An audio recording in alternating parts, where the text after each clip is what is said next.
Baik, kita mulai ya. Assalamualaikum warahmatullahi wabarakatuh. Kita mulai pertemuan hari ini dengan membaca basmalah. Bismillahirrahmanirrahim. Ya, melanjutkan pertemuan kita.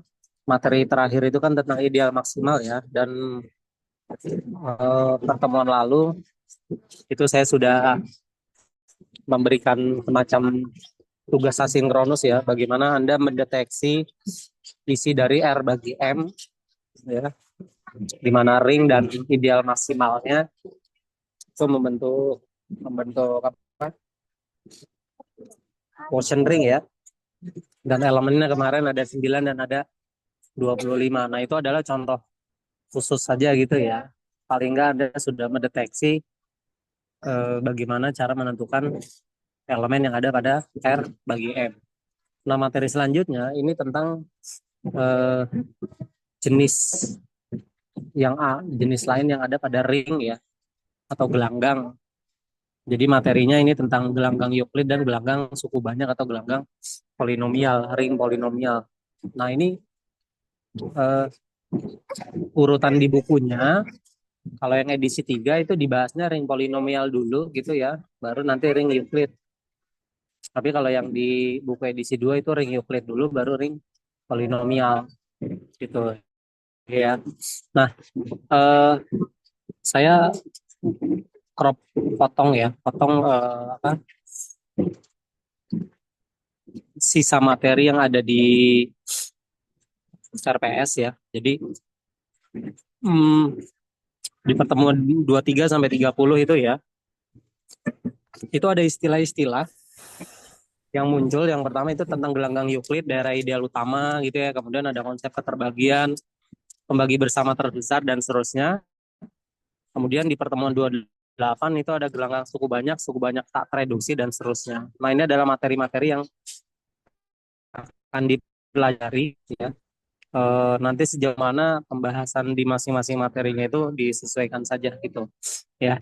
Nah, coba lanjut. Oh, gitu. Nah, ini ya. Nah, ini saya crop langsung dari bukunya. Jadi kalau gelanggang Euclid ya, ini secara definisi itu dia dinyatakan sebagai integral domain ya, integral domain R, daerah integral R. Dia disebut ring Euclid jika terdapat fungsi D dari elemen tak nol di R ke bilangan bulat non negatif sedemikian sehingga memenuhi dua sifat itu ya. Nah, ini definisi gelanggang Euclid. Nah, gelanggang Euclid ini eh, kalau di buku 2 ya, di buku 3 itu sebetulnya ending dari eh, gelanggang polinomial, ring polinomial. Jadi cuplikan sedikit saja gitu ya dari ring polinomial gitu ya. Oke, lanjut. Nah, ini saya ambil teorema yang ada di buku 2, teorema 371. Jadi gelanggang Euclid ini, ring Euclid ini dia memiliki apa nih? Misalkan R-nya Euclid ya, A-nya ideal, maka terdapat elemen A0 sedemikian sehingga A terdiri dari tepat semua A0X ya, yang merupakan range gitu ya, yang merupakan rentang sepanjang R gitu. Nah, ini nanti pembuktiannya tidak saya bahas dulu sekarang gitu ya, tapi paling nggak Anda di sini bisa melihat bahwa proses pembuktiannya itu dia menggunakan sedikit konsep teori bilangan gitu ya. Ada nilai-nilai yang digunakan dan itu prosesnya menggunakan teorema bilangan gitu ya. Kemudian lanjut.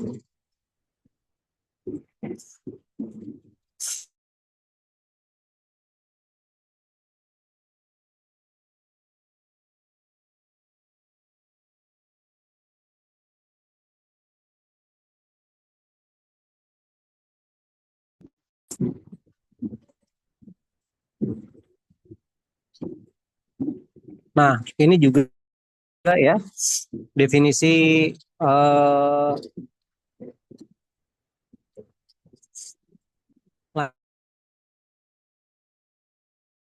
lanjutan ya, dimulai dari daerah integral R gitu ya dengan unit elemen. Dia disebut ring ideal utama. daerah ideal utama ya. Kalau di RPS itu diterjemahkannya sebagai daerah ideal utama. Prinsipal di sini diterjemahkan sebagai utama gitu. Anda mungkin pernah mendengar prinsip membahas kayak fungsi kompleks ya, prinsip eh, apa argumen ya, prinsip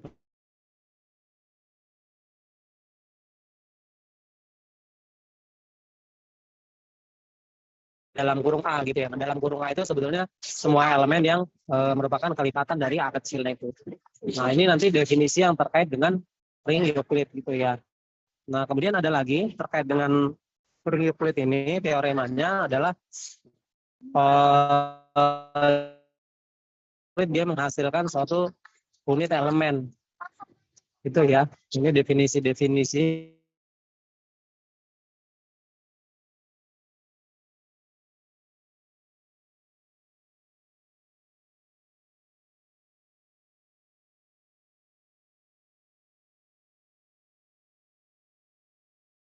dengan ring itu ya.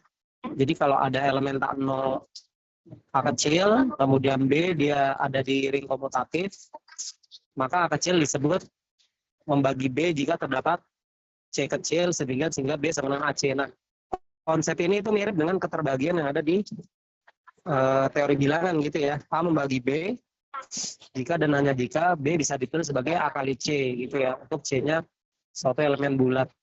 Nah, tetapi di sini konsepnya kita masukkan menjadi konsep ring gitu. Jadi cukup ada C di R sehingga B sama dengan AC. Jadi B itu bisa dihasilkan dari perkalian dua elemen yaitu A dan C. Dan ini hubungannya adalah A dikatakan membagi. Jadi istilahnya adalah membagi di sini. Gitu, ya. Nah, notasi garis itu ya, garis vertikal itu, ini juga dipakai gitu ya. Mirip dengan konsep teori bilangan keterbagian yang pernah kita pelajari di semester sebelumnya gitu ya. Nah, kemudian di sini ada lemma 371 ini. Jadi kalau R-nya adalah ring Euclid, maka sebarang sebarang AB kecil gitu ya, yang ada di R, dia memiliki istilahnya GCD. Ya, hurufnya menggunakan D. Jadi harus hati-hati dengan D yang ada di awal tadi ya. Kalau D yang ada di awal itu kan fungsi ya. Kalau ini ada GCD ya, disebut sebagai GCD. Dan hubungannya adalah D sama dengan lambda A tambah mu B. Nah, itu mirip bentuknya di teori bilangan ketika kita punya dua elemen dicari GCD-nya yang sebetulnya GCD dari AB. Itu GCD itu memiliki hubungan dengan AB adalah apa? X ditambah BI. XY-nya dia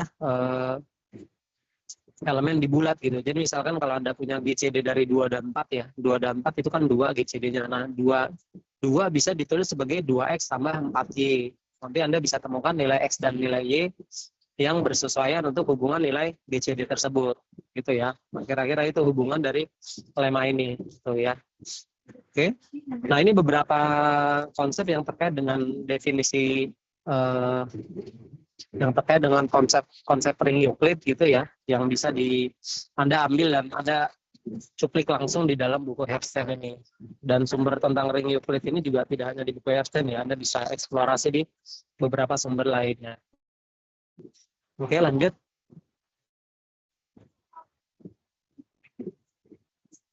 Nah, ini ada lagi ya definisi tentang unit yang ada di ring Euclid ya. Jadi syaratnya Anda perhatikan di dalam definisinya itu ya. Jadi syaratnya adalah dia harus ring komutatif ya.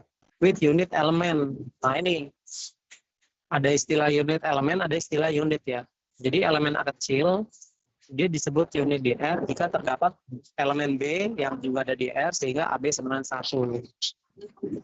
Nah, ini seolah-olah seperti inverse gitu ya.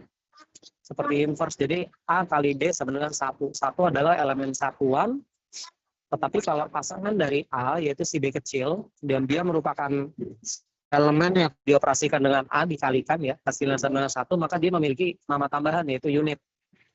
Itu ya. Nah, bahasa lainnya adalah unit di dalam ring itu adalah elemen di mana inverse-nya juga ada di ring gitu ya. Jadi bedakan antara unit elemen dengan unit gitu ya.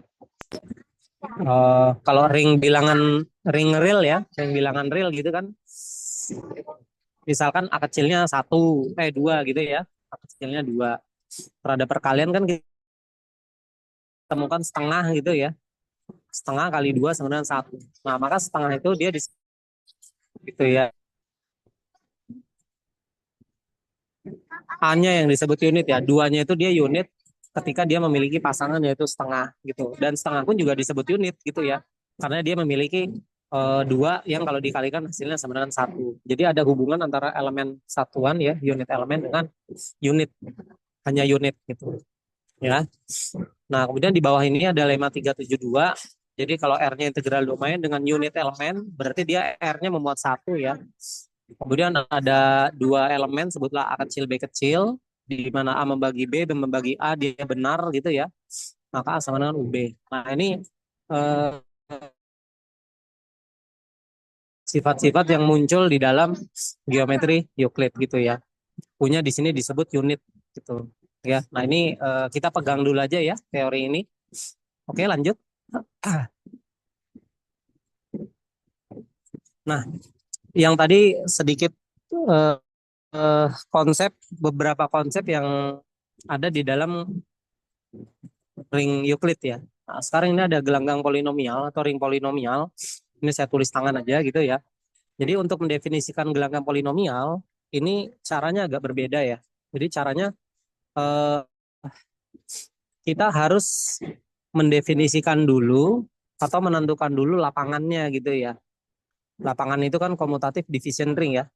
Jadi lapangan itu dia membentuk grup terhadap penjumlahan, grup komutatif terhadap penjumlahan. Kemudian elemen tak nolnya dia membentuk grup terhadap perkalian, gampangnya gitu ya. Itu lapangan. Jadi kita definisikan lapangan, misalkan F besar. Nah, yang disebut gelanggang polinomial, ring polinomial itu notasinya F besar dalam kurung kotak X gitu ya. Jadi F-nya itu adalah lapangannya. Nanti Anda akan menemukan kalau ada notasi seperti ini, kemudian F besarnya diganti dengan notasi lain gitu yang menggambarkan suatu himpunan, ya berarti lapangannya bergantung dari himpunannya itu. Nah, kemudian nilai variabel X ini dia dituliskan sebagai variabel yang nanti sebagai variabel pada polinomnya, suku banyak gitu ya, polinomnya. Nah, eh, karena dia gelanggang polinomial, ya, sebetulnya untuk menyatakan dia gelanggang polinomial kan harus didefinisikan dulu penjumlahan dan perkaliannya ya. Tapi kita mulai di sini dengan himpunannya dulu gitu ya. Himpunan polinomial. Nah, polinomial bisa kita tulis dalam bentuk PX ya. Jadi dia suatu fungsi ya sebetulnya, tapi nilai koefisiennya itu ada di dalam uh, apa lapangannya ya, lapangan F gitu. Jadi ditulis polinomialnya bisa seperti itu, A0 tambah A1X. A1X-nya pangkat 1 ya, jadi tidak ditulis pangkatnya. Terus sampai A pangkat N AN kurang 1, X pangkat N kurang 1, sampai AN X pangkat N. Dan di sini punya catatan bahwa N sebagai pangkat dari variabel X itu nilainya non negatif. Jadi minimal dia bernilai 0 gitu ya.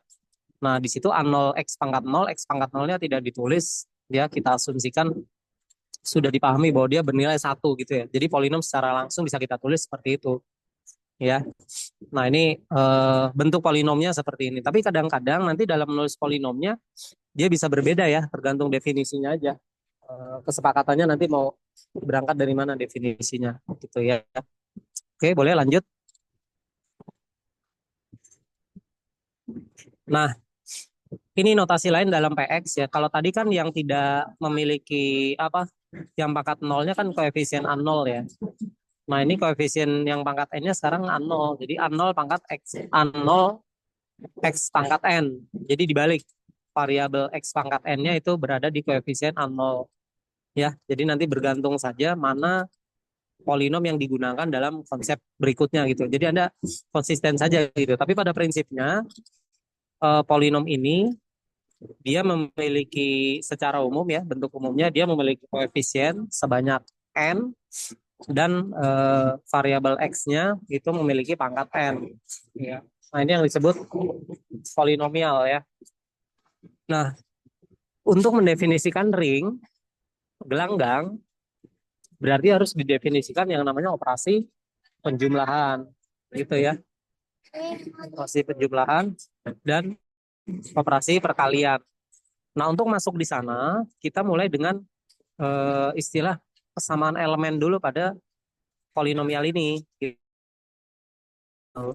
ya. Jadi nantinya kita akan operasi penjumlahan, operasi perkalian ya, dan sebelumnya kita harus definisikan yang namanya Oke, yang pertama istilah kesamaan polinomial. Jadi kalau ada dua polinomial sebutlah Px dan Qx gitu ya.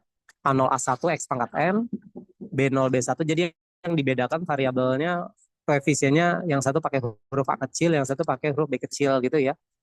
Dia dikatakan sama dua polinom ini kalau koefisien yang bersesuaian sama, yaitu AI sama dengan BI. Jadi A0 sama dengan B0, A1 sama dengan B1 dan seterusnya. Dia dikatakan sama.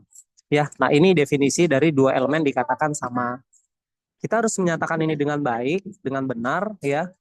Dan ternyata untuk pendefinisian polinom yang sama ini itu bergantung dari koefisiennya ya. Jadi koefisien A0 sama dengan B0, A1 sama dengan B1 dan seterusnya. Kalau ada yang berbeda satu saja maka kita katakan P dan Q-nya dia tidak sama ya, bukan polinom yang sama gitu ya. Oke. Kemudian huruf I-nya itu untuk indeks saja ya. I-nya lebih besar sama dengan 0. Jadi kan tadi di dalam penulisan koefisien pada polinom, itu koefisien A-nya mulai dari A0, A1, dan seterusnya gitu ya. A0 bersesuaian dengan X pangkat 0. B0 bersesuaian dengan X pangkat 0. Gitu ya. Oke, lanjut. Lanjut, Novita. Nah, ini ya. Ini ada pernyataan yang nanti Anda bisa lihat di buku gitu ya. Jadi ada polinom, kan kadang-kadang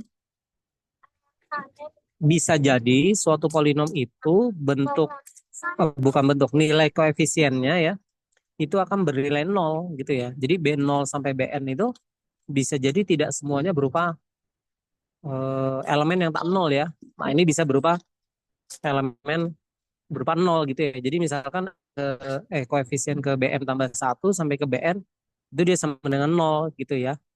Dia sama dengan 0.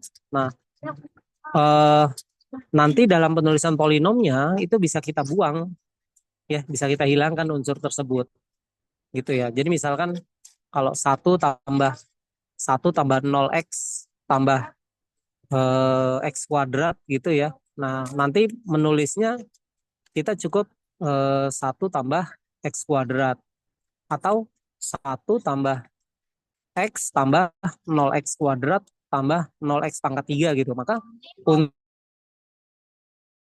x kuadrat dan 0x pangkat 3 itu tidak perlu ditulis. Jadi yang kita tulis adalah unsur-unsur yang koefisiennya tak 0 gitu. Ya, nanti bagaimana memotongnya? Ya memotongnya tinggal dihilangkan saja suku-suku mana yang koefisiennya dia bernilai 0 gitu ya. Jadi kalau unsur koefisien Bm tambah 1 sampai Bn itu bernilai 0, maka suku-suku yang tak nolnya sebanyak n kurang m gitu ya, ya bisa kita tulis B0 tambah B1 sampai Bm, itu suku yang tak nolnya, koefisiennya. Kemudian suku sisanya yang bernilai 0, koefisiennya semua, ya itu tidak perlu ditulis. Cukup kita tulis, ya sudah tidak perlu ditulis gitu ya. Itu kan nilainya plus 0 gitu sebetulnya, jadi tidak perlu ditulis. Ya. Nah, kemudian kalau di sini misalkan ada apa namanya indeks ya yang lebih dari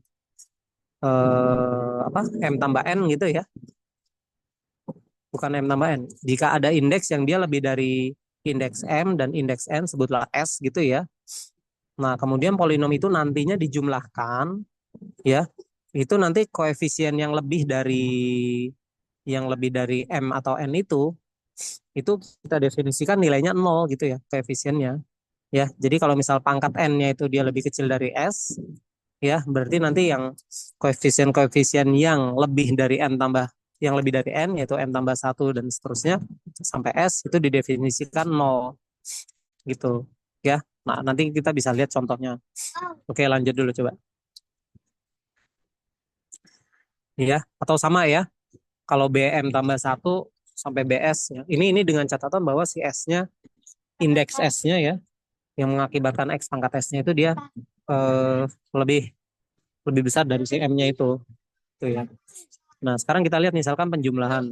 Nah, karena kita sudah mendefinisikan bahwa dua polinom itu kemungkinan nilai pangkatnya itu berbeda. Jadi misalkan P itu dia terdiri dari A0 sampai AN ya. Berarti ada N tambah satu suku ya. Kemudian kalau yang QX itu B0 sampai BM berarti ada M tambah N suku. Ini diasumsikan secara umum bahwa M tidak sama dengan N gitu ya. Nah, bagaimana proses menjumlahkannya? Nah, proses menjumlahkannya adalah eh, kita buat menjadi polinom baru, sebutlah C0, C1X sampai CSXS gitu ya. CSXS. Nah, ini kita tidak tahu mana yang lebih besar antara N dan M gitu ya. Jadi bersesuaian saja. Tetapi yang pasti untuk penjumlahannya koefisien yang bersesuaian indeksnya, yang sama indeksnya, misalkan A0 tambah B0, A1 tambah B1, itu kita jumlahkan menjadi nilai C0, C1, dan seterusnya. Berarti nanti kalau AN-nya misalkan lebih dari M, ya berarti AN saja, gitu ya. Nanti kalau misalkan ada AM berarti tambah BM. Atau M-nya lebih dari N, gitu ya. Berarti nanti setelah N tambah 1, itu BM tambah satunya eh, ditambahkan 0 gitu ya. Jadi ada unsur yang tidak ditambahkan dan itu didefinisikan koefisiennya sama dengan 0 gitu ya. Jadi kuncinya adalah menjumlahkan koefisien yang bersesuaian. Nah, ini memang prosedur yang sudah apa kita ketahui ya secara umum bagaimana menjumlahkan suatu polinom.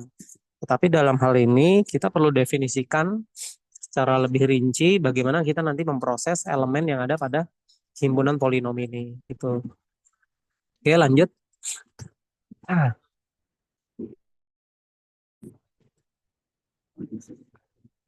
Nah, sekarang bagaimana dengan perkalian? Ya, jadi kalau ada dua polinom dengan asumsi dia pangkatnya tidak sama, m tidak sama dengan n, maka hasil dari perkalian polinom sama gitu ya. Kita mendapatkan polinom baru, sebutlah C0, C1 sampai CI/XI gitu ya. Ini pakai perubahan indeks saja gitu ya. Nah, nilai CI-nya ini ditentukan perkaliannya secara distributif gitu ya. Eh, itu kan yang PX itu kan dia ada sebanyak N tambah satu suku gitu ya. Kemudian yang QX juga sebanyak M tambah satu suku. Ya berarti nanti kalau dikali A0 dikali B0, A0 dikali B1X, A0 dikali B2X, dan seterusnya sampai A0 dikali BM X pangkat M. Ya. Kemudian A1X dikali B0, A1X dikali B1X, dan seterusnya. Nah, bagaimana kalau terjadi pertemuan pangkat gitu ya? Kalau A1 B1 kan dia elemen yang ada di mana di lapangan gitu ya, dia sudah bisa kita hitung bagaimana dengan pangkatnya. Jadi misalkan X pangkat N atau X pangkat U ya dikalikan dengan X pangkat V, maka kita gunakan aturan bahwa X pangkat U ketika dikalikan dengan X pangkat V itu sama saja kita hasilkan X pangkat penjumlahan dari pangkatnya gitu ya, U ditambah V gitu ya. Ini seperti penjumlahan eksponen gitu ya.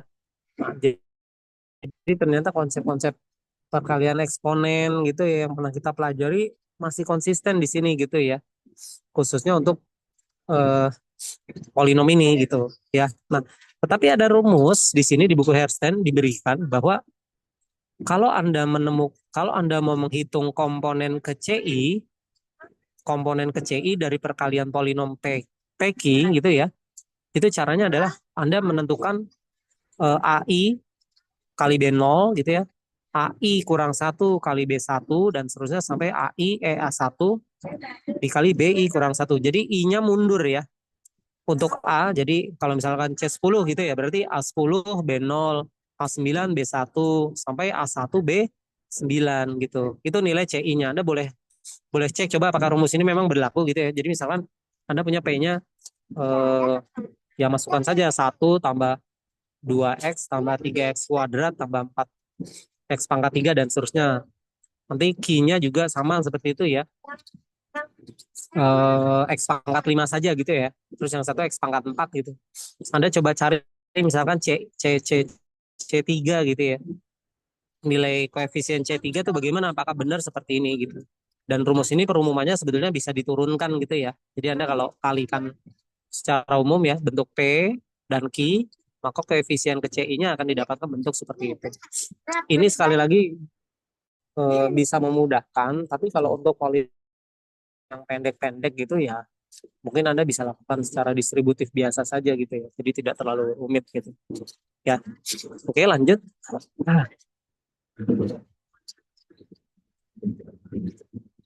Nah, ini contoh ya.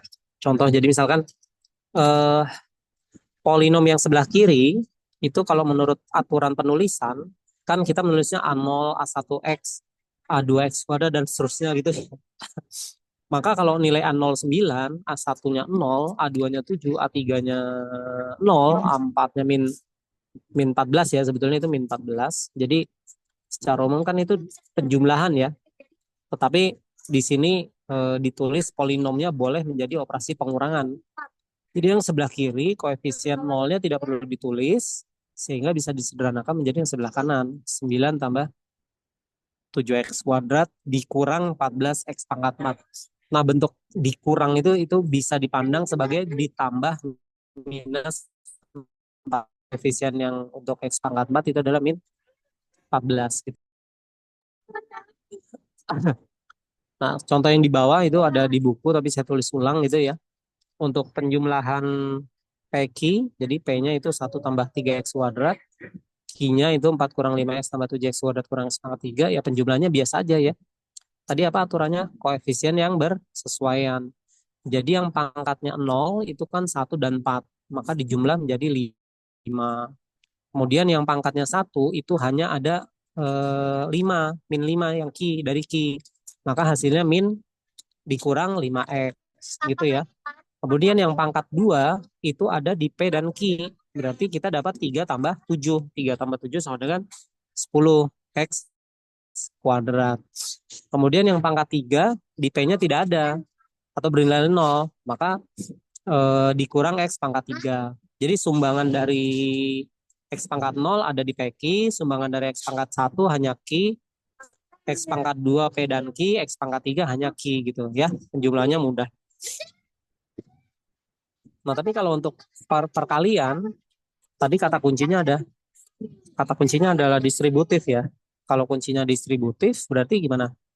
Ya, kita mengalihkan saja secara manual. Jadi 1 dikali 4 kurang 5x kuadrat tambah 7x kuadrat kurang x pangkat 3, nanti dapat hasilnya sekian. Ya, kemudian nanti 3x kuadrat dikali 4 dan seterusnya itu ya.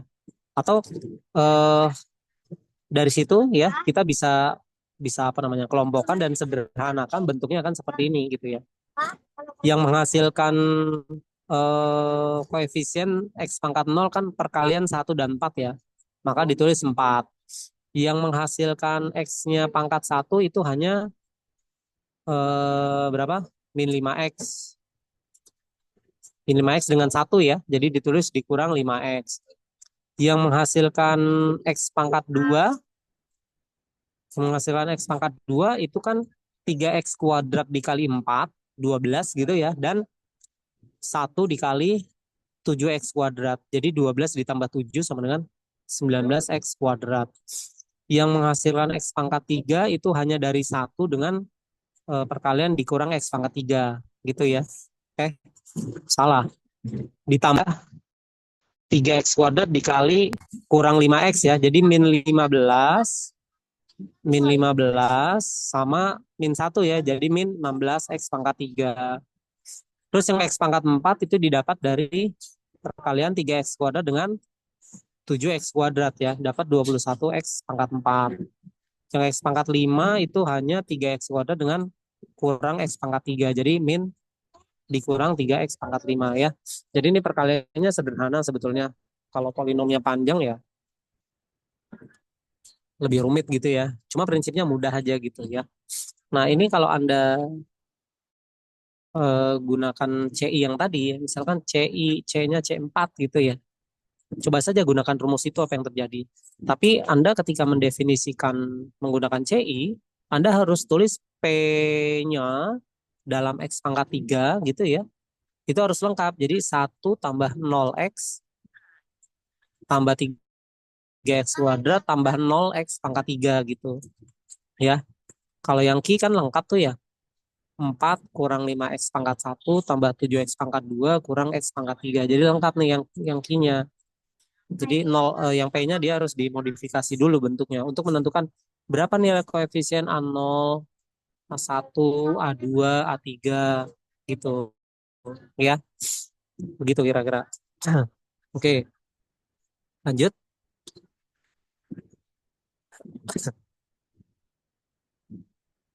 Nah, setelah kita mendefinisikan penjumlahan dan perkalian seperti tadi, ya, maka bentuk F kurung kotak X itu bisa kita definisikan sebagai ring polinomial.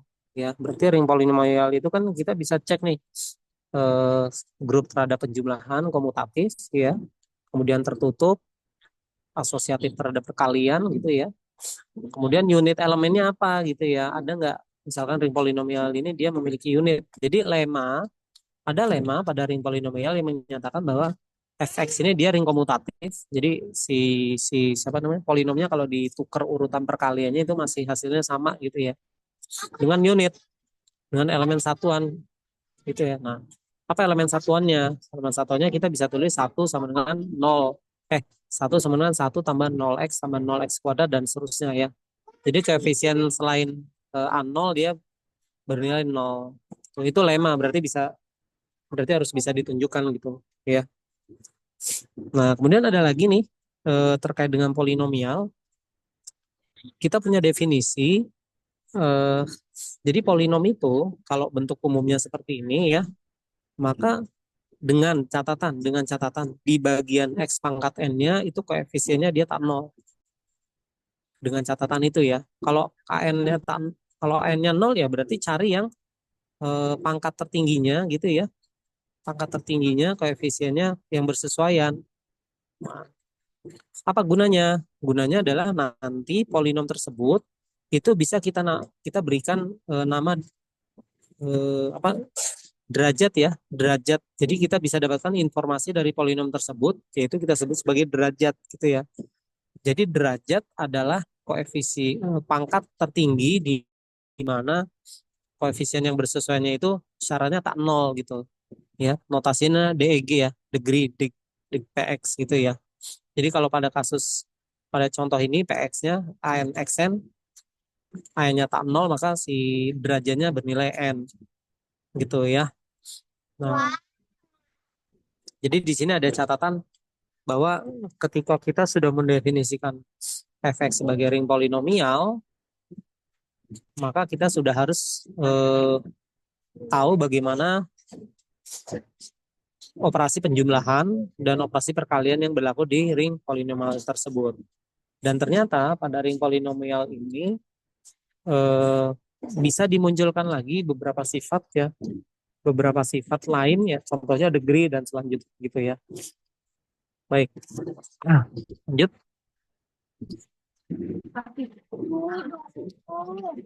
Lanjut, Novita.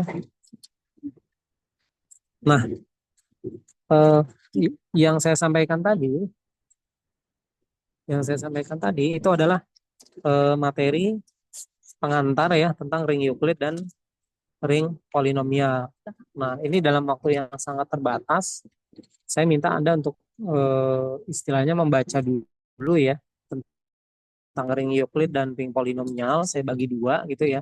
Jadi yang Euclid ini nim genap, yang polinomial nim ganjil. Jadi tugas Anda adalah membuat slide sederhana saja ya, yang isinya konsep-konsep definisi teorema yang terkait dengan itu ya. Jadi rujukan utamanya dari buku Herstein itu ya edisi 23 ya, edisi 23. Anda crop saja sesuai urutan. Jadi ring polinomial tadi dimulai dengan kesamaan, penjumlahan, perkalian dan seterusnya. Kemudian Anda cantumkan apa? Teori, lemma gitu ya. Teorema dan buktinya gitu ya. Nah, kalau Herstein ini kan bukunya bahasa Inggris ya. Jadi boleh saja Anda crop crop saja langsung nggak apa-apa. Tapi kalau memang mau diterjemahkan itu juga lebih baik gitu. Jadi dalam menerjemahkan Anda kan bisa melihat proses pembuktiannya seperti apa gitu ya. Tapi kalau mau langsung di crop itu juga nggak apa-apa ya. Dan saya minta mencantumkan referensinya ya. Jadi seperti yang di ring Euclid tadi itu kan saya ambil dari buku edisi 3 juga, tapi ada juga buku edisi 2 Hertzstein gitu ya. Nah, Anda juga boleh bandingkan materi ring Euclid dan ring polinomial ini itu menggunakan buku, lupa saya penulisnya ya, buku yang saya pernah kasih gitu ya. Anda bisa lihat dari situ ada kesamaan materi nggak atau kesamaan pembuktiannya gitu ya. Nah, yang berikutnya setelah Anda mendefinisikan mengcrop mengambil materi gitu ya, Anda boleh baca-baca dulu gitu ya. Tapi nanti penjelasannya kita bahas di pertemuan berikutnya. Itu Anda juga sambil mencari contoh soal dan jawabannya. Jadi di buku Einstein bisa jadi itu ada contoh soalnya ya. Eh, atau Anda gunakan sumber dari internet, dari YouTube dari mana gitu ya. Tapi tolong sertakan referensinya gitu ya. Jadi Anda ketik saja ring Euclid soal-soalnya gitu, ring polinomial soal-soalnya gitu ya. Nah, itu Anda boleh ambil itu ya beserta jawabannya, cantumkan saja dulu gitu. Masalah paham enggaknya itu bisa dibahas nanti karena kita nanti akan melihat kalau misal ada soal dengan soal jawab gitu ya, soal jawab yang ada di internet gitu. Ini pakai teori yang mana sih gitu ya? Ini jenis soal yang mana sih ya? Nah, silakan nanti ya bekerja sama nih Ringga Nim Ganjin Dion Genap ya. Anda berbagi saja mana yang eh, bertugas untuk mengkrop-krop teori-teori, mana yang mencari-cari soal gitu ya. Ini waktunya singkat jadi bisa nanti pertemuan berikutnya slide yang Anda buat itu kita gunakan gitu ya. Pertemuannya kan besok insya Allah ya. Jadi saya lihat dulu polinom dulu atau ring Euclid dulu gitu ya. Kita bahas. Anda presentasikan dulu sekitar setengah jam materi-materi yang terkait dengan ring Euclid atau ring polinom. Setelah itu saya akan jelaskan lagi gitu ya materi-materinya yang ada di slide Anda. Kalau memang ada eh,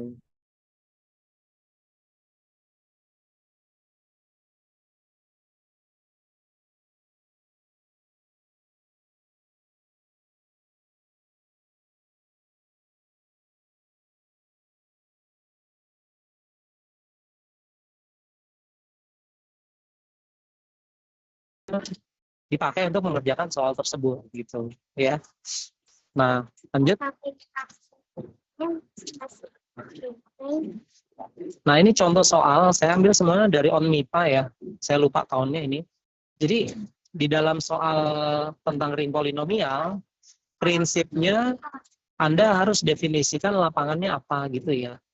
Nah, soal nomor 5 ini misalkan, ini Anda boleh cari juga jawabannya ya. Saya cuma cantumkan soalnya dan bisa jadi jawaban-jawaban soal non-MIPA ini juga sudah beredar atau ada yang sudah menjawab gitu ya. Nggak apa-apa Anda cantumkan saja jawabannya gitu ya. Jadi misalkan ada istilah inverse polinom ya. Jadi polinomnya ditulis sebagai fungsi fx, variabelnya x besar gitu ya. X tambah 1 gitu. Jadi ada polinom x tambah 1. Dia elemen Z7X. Nah, ini berarti lapangannya adalah Z7 gitu ya. Z7 tapi itu ada bentuk dibagi X pangkat 7 tambah X tambah 1. Nah, ini kan berarti ada apa namanya? Ada ring polinom kemudian dibagi dengan suatu unsur polinom gitu ya. Nah, ini mengerjakannya bagaimana nih? Ini maksudnya begini nih, teori apa yang terkait dengan ring polinom dengan hal ini gitu. Ya, Anda boleh gunakan soal ini, cari-cari jawabannya gitu ya, dengan AI atau apa silakan saja gitu, dengan searching di internet juga silakan saja. Yang penting proses berikutnya adalah Anda harus paham kenapa menjawabnya seperti ini gitu ya. Atau misalkan soal nomor 4 ini ya. R ring dengan identitas perkalian dan X, R memenuhi X wadah sama dengan X. Balikan inverse dari 2X kurang 1. Nah, ini apakah masuk di dalam ring polinom gitu ya? Karena ada variabel X-nya itu, Anda bisa definisikan gitu ya, ini masuk nggak ya? Dan jenis soal omnibus seperti ini yang ada kotaknya itu kan isian singkat ya, sebetulnya ya. Isian singkat. Jadi mendefinisikan jawabannya ini, Anda harus paham betul ini maksudnya gimana dan arahnya bagaimana. Nah, itu istimewanya soal singkat itu tidak perlu banyak-banyak gitu ya jawabannya. Yang penting to the point, langsung praktis gitu ya. Oke, lanjut. Nah, misalkan lagi nih, F2 adalah lapangan field dengan dua unsur. Jadi Anda bayangkan field dengan dua unsur. Ya, ring, komutatif division ring gitu ya, elemennya cuma dua, 0 dan 1 gitu ya. Nah, tapi sebutlah dua unsur gitu ya. Semua polinom tereduksi. Nah, ada istilah polinom tereduksi di sini. Ya, polinom tereduksi. Apa itu polinom tereduksi? Nah, di dalam ring polinom di Hersen itu juga ada tuh polinom tereduksi adalah apa gitu ya. Ya, kemudian berderajat 5. Derajat 5 tadi kita sudah tahu derajat itu artinya apa gitu ya. Derajat 5, degree gitu ya. Dan dia tidak memiliki akar. Nah, apa istilah akar di sini? Ya, nah ini tetapi fieldnya itu sebetulnya sederhana ya. Jadi fieldnya cuma ada dua elemen gitu. Ya, ada dua elemen. Kalau fieldnya dua elemen kan field itu nanti bergantung dari memberikan pengaruh di nilai koefisiennya ya. Jadi A0 berarti kemungkinannya dua unsur itu ya, kalau nggak 0 1 gitu kan. Nah, kemudian polinom tereduksi apa? Anda kaitkan dengan polinom tereduksi itu definisinya apa gitu ya. Nomor 5 misalkan ya, ada Z3.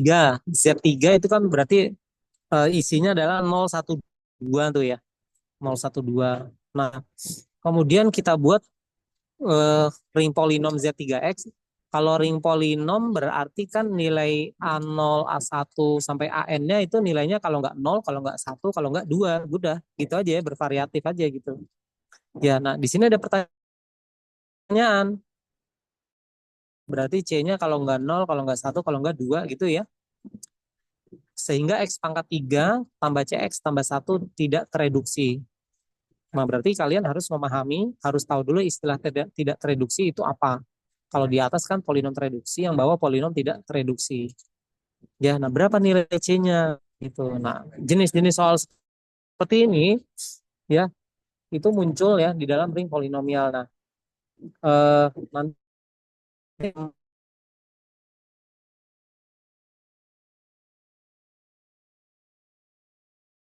Anda kalau memang bisa menemukan jawaban ini, baik nanti kita coba bahas. Jadi pertemuan berikutnya saya akan melihat hasil searching Anda membuat slide tentang ring Euclid dan ring eh, polinom ya, mencantumkan definisi, teorema, lema ya, contoh-contoh soal yang ada dari berbagai referensi dari Hertzberg maupun referensi lain gitu ya.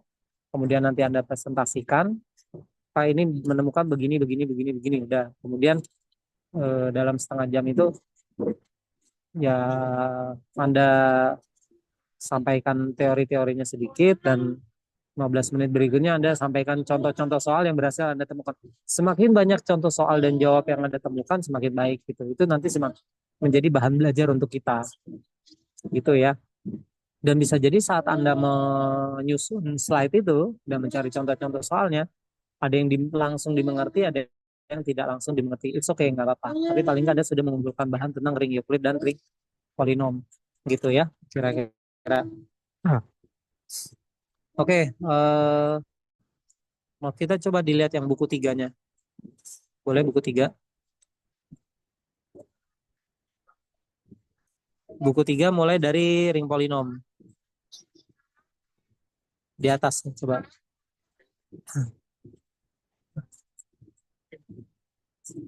Setelah maksimal ideal itu kan ada ring polinom ya.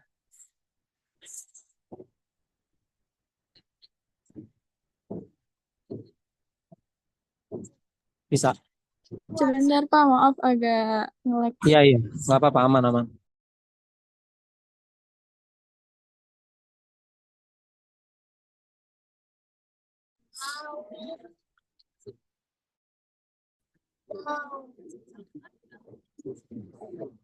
eh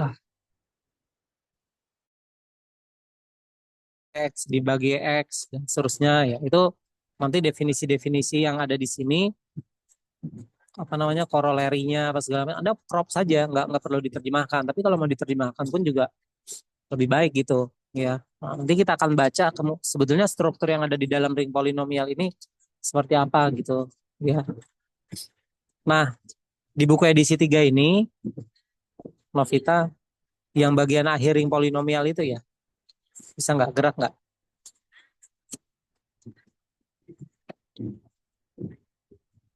Jadi ring Euclid itu cuma sepotong gitu ya. Ring Euclid dah aja. Udah sekian banyak membahas tentang ring polinomial, tiba-tiba ring Euclidnya sepotong begitu saja.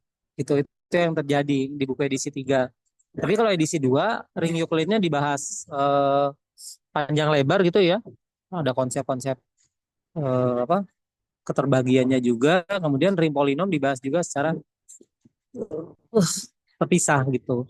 Ya, itu karakteristiknya. Dan Anda bisa bandingkan nanti dengan referensi lain, bahasa Indonesia atau bahasa Inggris, buku-buku lain ya. Itu pencantumannya seperti apa. Itu ya. Oke, nggak apa-apa, Novita. Benar. Kalau agak ngelag nggak Iya, apa-apa. Pak. Nggak masalah. Iya, iya, nggak masalah. Oke. Baik, ada pertanyaan dulu nggak untuk tugas yang sangat singkat dan besok harus dipaparkan? Nanti perwakilan saja ya, norek ganjil, norek genap, nanti saya tunjuk aja. Kan hasil bersama, cuma menjelaskan, nih slide-nya begini, dapat bla bla bla. Dan dikirim saja nanti di WA grup gitu. Ya. Baik, Pak. Dan Berarti Anda boleh, hanya dibagi dua kelompok saja ya, Pak?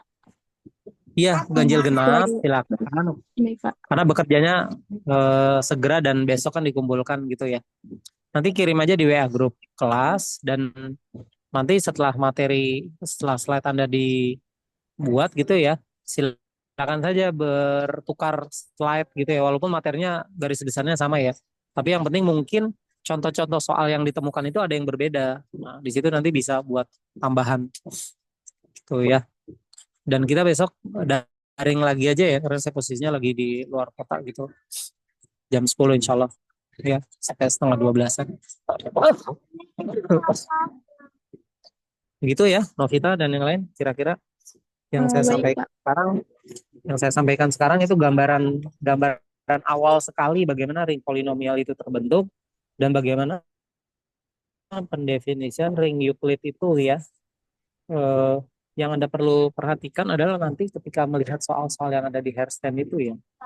Jadi ketika di ring polinomial itu muncul fungsi gitu polinom ya, maksudnya polinom-polinom, dan dia dilihat sifat-sifatnya, misalkan derajatnya gitu ya. Ada derajat dari polinomial itu nanti keterbagiannya bagaimana. Waktu di mana kalkulus peubah banyak ya, kan Anda pernah bekerja dengan suatu fungsi, bukan bukan fungsi, deret pangkat ya, deret pangkat. Kan dalam deret pangkat itu menyatakan bahwa suatu fungsi dapat ditulis dalam bentuk deret pangkat gitu ya. Nah, kemudian deret pangkat sendiri itu kan bisa dikali-kalikan gitu ya. Misalkan 1/1 kurang X tuh, itu kan deret fungsi fungsi ya, yang sebenarnya dia deret geometri ya. Tetapi fungsi itu bisa dikalikan dengan fungsi yang lain gitu. Atau fungsi itu bisa dibagi dengan fungsi yang lain. Nah, kalau dalam algoritma pembagian itu kan bisa berupa sisa ya. Jadi bilangan bulat dibagi bilangan bulat ada sisanya. Nah, ini juga sama. Polinom itu dibagi polinom bisa menghasilkan suatu sisa polinom. Nah, ini nanti sifat-sifat itu akan dibahas juga di dalam ring polinom. Jadi dianalogikan dengan konsep pada bilangan bulat, sifat-sifatnya gitu ya, tetapi bekerjanya pada polinom. Gitu ya. Nah, itu karakteristik ring polinom. Kalau ring Euclid nanti agak beda sedikit gitu ya. Bapak Mungkin ini itu udah... ya. Halo? Iya, Pak. Ah, Eh, cukup ya. iya, Pak. Ini bukunya Silakan sudah bisa bekerja. dibuka, berarti nggak jadi ya, Pak? Ah, udah bisa. Coba lihat contoh soalnya deh. Baik, Pak.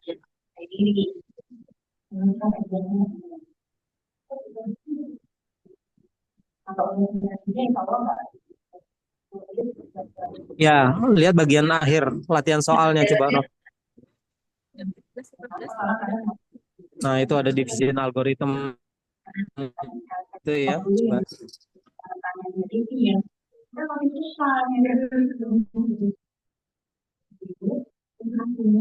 Ya, stop dulu. Nah, itu ya. Stop dulu soalnya. Soalnya ya. Nah, di bagian atas itu coba sedikit, Novita. Ya, jadi Top ya itu. Setelah panjang lebar bicara tentang ring polinomial, ya, itu nanti di buku 3 dimunculkan ring Euclid gitu ya. Definisinya seperti itu, ring Euclid. Ya, jadi bagian kecil saja ternyata, tapi di buku 2 kan dibuat agak detail ya. Coba lihat soalnya coba, problemnya coba lihat. Nah, contoh ya, misalkan nomor 3 gitu ya. Nomor 3 misal. Jadi ada istilah GCD, ya, GCD. GCD yang kita kenal ya, faktor faktor bersama terbesar, itu kan muncul dalam teori bilangan ya, terhadap bilangan bulat gitu ya. Nah, tapi di sini bisa kita kenakan terhadap polinom. Kita dua polinom, cari GCD-nya. Nah, menentukan GCD-nya ini kan Anda harus menggunakan konsep yang ada di ring polinom. Nah, ini jenis soalnya aja ya. Seperti itu. Misalkan proof 4 lemma 5 gitu ya. Nomor 5 coba lihat. Nah ya, di problem 3 misalkan I sama dengan FA tambah GB. FG ya, dia berada di Q. AX dia first polynomial dan seterusnya gitu ya. Tentukan D sehingga nah itu kan mirip seperti ini ya. GCD bisa dituliskan ya. Kemudian nomor 7 lemma 458. Keunikan ketunggalan dari nilai GCD dari dua polinom ya. Nah, ini jenis soal tentang ring polinomial yang Anda bisa pelajari cara mengerjakannya ya. Kira-kira gitu. Jadi untuk yang soalnya saya rekomendasikan untuk mencari soal dan ada jawabannya dulu ya. Soal jawab dulu ya. Kalau untuk soal yang belum ada jawabannya yang ada di buku atau apa, di skip dulu aja soalnya. Jadi paling nggak Anda bisa melihat gambaran bagaimana konsep ring polinom dan ring Euclid itu bekerja pada suatu soal. Ya, semakin banyak semakin bagus. Baik itu dulu ya, Novita ya. Nanti kalau ada pertanyaan bisa disampaikan di WA grup atau Japri aja gitu. Baik, Pak. Terima kasih banyak, Oke. Pak. Ya, sama-sama. Kita tutup pertemuan hari ini dengan membaca hamdalah. Alhamdulillahirobbilalamin. Assalamualaikum warahmatullahi wabarakatuh. Waalaikumsalam.